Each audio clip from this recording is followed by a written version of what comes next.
देखिए, आज हम आपको पढ़ा रहे हैं लेसन नंबर 14। पाठ का नाम है दोलन।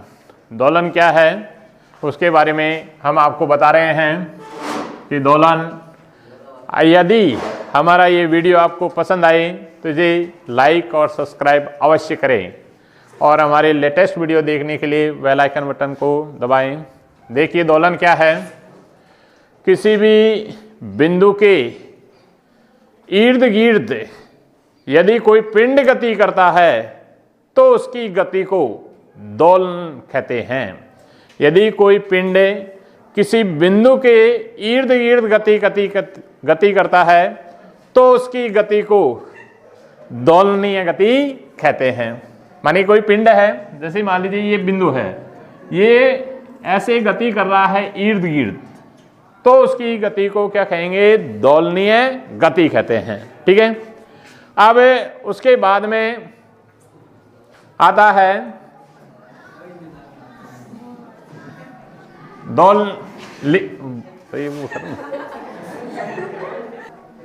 सेकंड पॉइंट है आवर्ती दोलन। आवर्तीय दोलन। आवर्तीय दोलन क्या होता है? जब कोई पिंड किसी बिंदु पर एक निश्चित समय अंतराल में अपनी गति को दोहराता है तो पिंड की गति आवर्तीय दोलन कहलाती है। जब कोई पिंड किसी बिंदु पर अपनी गति को एक निश्चित समय अंतराल में दोहराता है तो पिंड की गति आवर्तीय दोलन कहलाती है। ठीक है। उसके बाद में देखिए अगला टॉपिक है प्रत्यानयन बल। प्रत्यानयन बल क्या है? जब किसी वस्तु पर अपनी लंबाई की दिशा में बाह्य बल लगाया जाता है और जब बाह्य बल को हटाया जाता है तो वस्तु अपनी प्रारंभिक अवस्था की ओर आने के लिए लगने वाला आंतरिक प्रतिक्रियात्मक बल को प्रत्यानयन बल कहते हैं। जब किसी वस्तु पर बाह्य बल लगाया जाता है और जब बाह्य बल को हटाते हैं तो वस्तु अपनी प्रारंभिक अवस्था की ओर आने के लिए लगने वाला आंतरिक प्रतिक्रियात्मक बल को प्रत्यानयन बल कहते हैं। यह प्रत्यानयन बल लंबाई में विस्थापन के समानुपाती होता है। प्रत्यानयन बल होता है F, ये समानुपाती है विस्थापन के। किसके समानुपाती है? विस्थापन के। लेकिन इसकी दिशा विस्थापन के विपरीत होती है। इसकी दिशा किधर को होती है? विस्थापन के विपरीत। तो हम कह सकते हैं F बाह्य बल मानी प्रत्यानयन बल F किसके समानुपाती है? विस्थापन के। जैसे मान लीजिए किसी स्प्रिंग में लगा रहे हैं ऐसे, तो स्प्रिंग में क्या है? विस्थापन होता है। तो ये विस्थापन में विपरीत प्रारंभिक अवस्था में आने के लिए जो बल लगेगा आंतरिक प्रतिक्रियात्मक, वो प्रत्यानयन बल कहलाता है। ठीक है। तो हमारे पास F बराबर से एक स्थिरांक ले लो K और Y।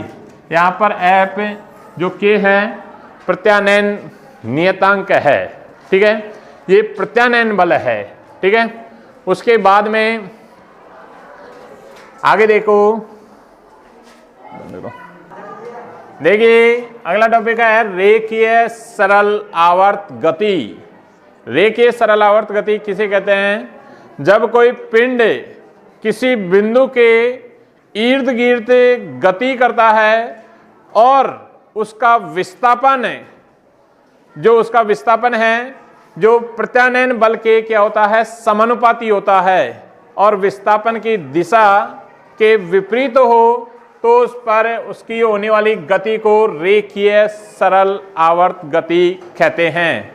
जब कोई पिंड किसी बिंदु के इर्द गिर्द गति करता है और उसका विस्थापन, उस पर लगने वाला प्रत्यानयन बल विस्थापन के समानुपाती है और विस्थापन की दिशा के विपरीत बल लगता है तो उसकी गति को क्या कहते हैं? रेखीय सरल आवर्त गति कहते हैं।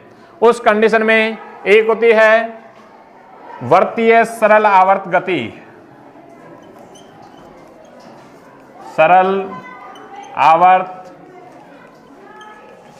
गति। जब कोई पिंड इस प्रकार गति करता है कि वो एक उस पर लगने वाला प्रत्यानयन बल आघूर्ण उसके कोणीय विस्थापन के समानुपाती है, परंतु उसकी दिशा कोणीय विस्थापन के विपरीत है, तो पिंड की गति वर्तीय सरल आवर्त गति कहलाती है। उस कंडीशन में बंद करो। हाँ देखिए, सरल आवर्त गति से संबंधित परिभाषाएं हैं। जैसे फर्स्ट है इसमें आयाम। फर्स्ट क्या है? आयाम। आयाम किसे कहते हैं? देखिए, आयाम जब कोई पिंड किसी बिंदु के इर्द गिर्द गति करता है तो पिंड के एक और अधिकतम विस्थापन को क्या कहते हैं? आयाम कहते हैं। जब कोई पिंड किसी बिंदु के इर्द गिर्द गति करता है, मान लीजिए ये कोई पिंड ऐसे लटक रहा है और इस बिंदु के इर्द गिर्द ऐसे गति कर रहा है, तो एक और अधिकतम विस्थापन को, इस बिंदु ए से एक और जितना अधिकतम विस्थापन को क्या कहते हैं? आयाम कहते हैं। मैक्सिमम विस्थापन अर्थात y जो विस्थापन है इसका मैक्सिमम मान, वो क्या कहलाता है? आयाम। आयाम को साधारणतः ए से या स्मॉल ए से प्रदर्शित करते हैं। वैसे ए से कैपिटल से कर देते हैं, बहुत सी जगह स्मॉल ए से कर रखा है, ठीक है। तो स्मॉल ए से हमें प्रदर्शित करते हैं। आयाम समझ आ गया? जब कोई पिंड दोलनीय गति करता है तो पिंड के एक और अधिकतम विस्थापन को क्या कहते हैं? आयाम कहते हैं। एक और अधिकतम कितना विस्थापन हो सकता है वो क्या कहलाता है? आयाम। आयाम को हमें स्मॉल ए से प्रदर्शित करते हैं। सेकंड पॉइंट है इसका आवर्तकाल। आवर्तकाल। आवर्तकाल देखिए, जब कोई पिंड किसी बिंदु के इर्द गिर्द दोलन गति करता है तो उसके एक दोलन में लगा समय क्या कहलाता है? आवर्तकाल कहलाता है। माने ये कोई पिंड है ऐसे गति कर रहा है, इस बिंदु से गया, इस बिंदु पर जाकर वापस इस बिंदु पर आता है, तो लिया गया कुल समय, एक दोलन करने में लिया गया कुल समय क्या कहलाता है? आवर्तकाल कहलाता है। आवर्तकाल को हमें कैपिटल टी से प्रदर्शित करते हैं। किससे करते हैं? कैपिटल टी से। अर्थात यदि कोई पिंड वर्ताकार पथ में या कोणीय गति या वर्तीय गति करता है तो आवर्तकाल टी बराबर से हम लिखते हैं 2 पाई बटे ओमेगा। यहाँ ओमेगा क्या है? कोणीय आवृत्ति या कोणीय वेग कहते हैं इसे। क्या कहते हैं? कोणीय वेग। तो टी बराबर से 2 पाई बटे ओमेगा। आवर्तकाल का मात्रक होता है वो क्या होता है? सेकंड। ऐसा ही पद्धति में मात्रक करेगा सेकंड से मापते हैं, ठीक है। उसके बाद में आती है आवृत्ति। तीसरा पॉइंट है आवृत्ति। आवृत्ति आवर्त ऐसे आता है। आवर्तकाल ये है आवृत्ति। आवृत्ति देखिए, फ्रीक्वेंसी। आवृत्ति क्या होती है?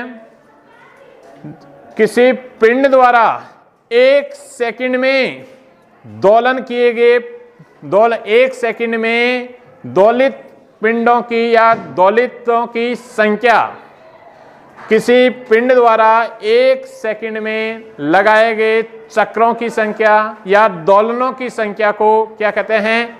आवृत्ति कहते हैं। किसी पिंड द्वारा एक सेकंड में लगाए गए दोलनों की संख्या को या चक्रों की संख्या को क्या कहते हैं? आवृत्ति कहते हैं।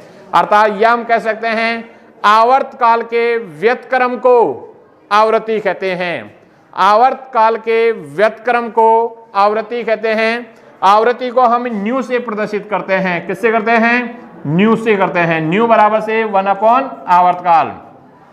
आवर्तकाल के व्यतक्रम को क्या कहते हैं? आवृत्ति। ये हमारे पास ओमेगा बटे 2 पाई। इसको हम लिख सकते हैं। आवृत्ति का जो मात्रक होता है वो क्या होता है? वह होता है सेकंड इनवर्स।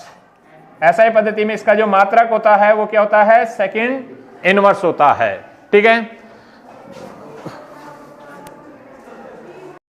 हाँ, सरल आवर्त गति में सरल आवर्त गति का विस्थापन समीकरण ज्ञात करते हैं तो उसके लिए देखिए, मान लीजिए कोई पिंड है जो एक वर्तीय गति कर रहा है, ऐसे ही वर्ताकार कक्षा में गति कर रहा है।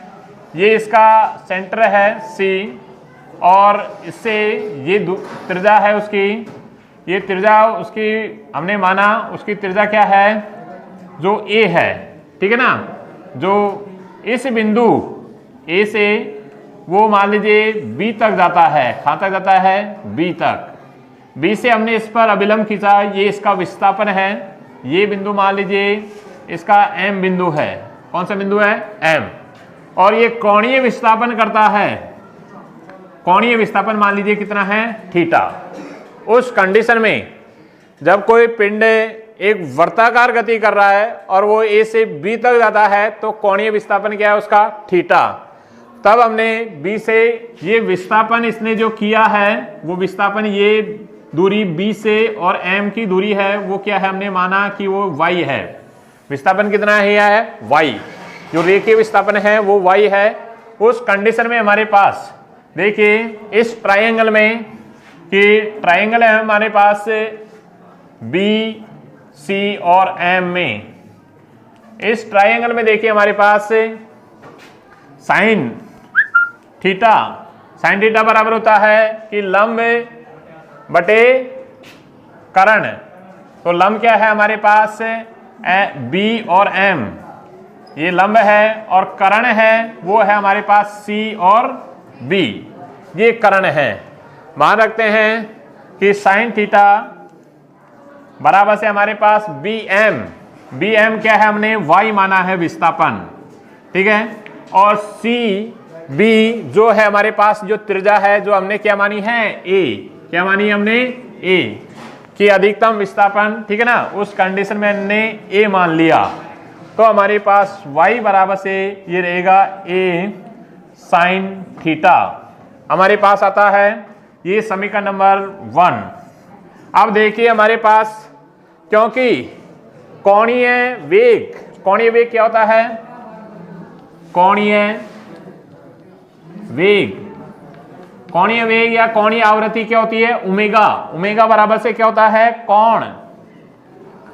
कोण बटे समय। तो अर्थात हम लिख सकते हैं कि ओमेगा बराबर से हमारे पास कोण क्या है, थीटा अपॉन समय, मान लीजिए स्मॉल t लिया है। A बिंदु से B बिंदु तक जाने में उसने स्मॉल t समय लिया है, तो थीटा बराबर से हमारे पास क्या लिख सकते हैं, थीटा बराबर से हमारे पास ओमेगा और t, ये हमारे पास थीटा का मान है। ये मान समीकरण नंबर 1 में रखने पर, समीकरण 1 में मान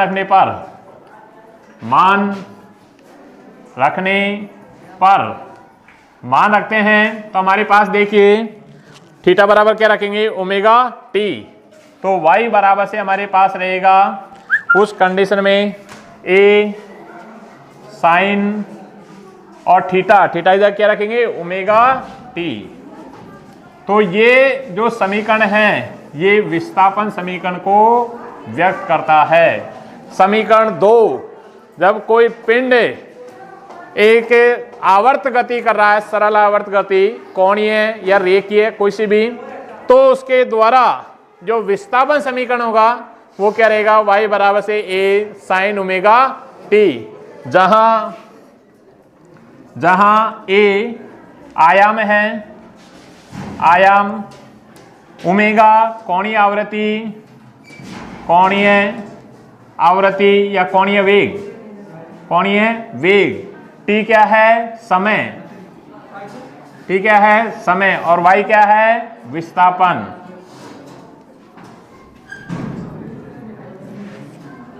y क्या है, विस्थापन, ठीक है। यदि आपको ये वीडियो पसंद आए तो इसे लाइक और सब्सक्राइब अवश्य करें। ये वीडियो हमें government senior secondary school Gudliya Bandikui Dausa से बना रहे हैं, ठीक है। आपको ये वीडियो पसंद आए तो ज़रूर शेयर करें। धन्यवाद।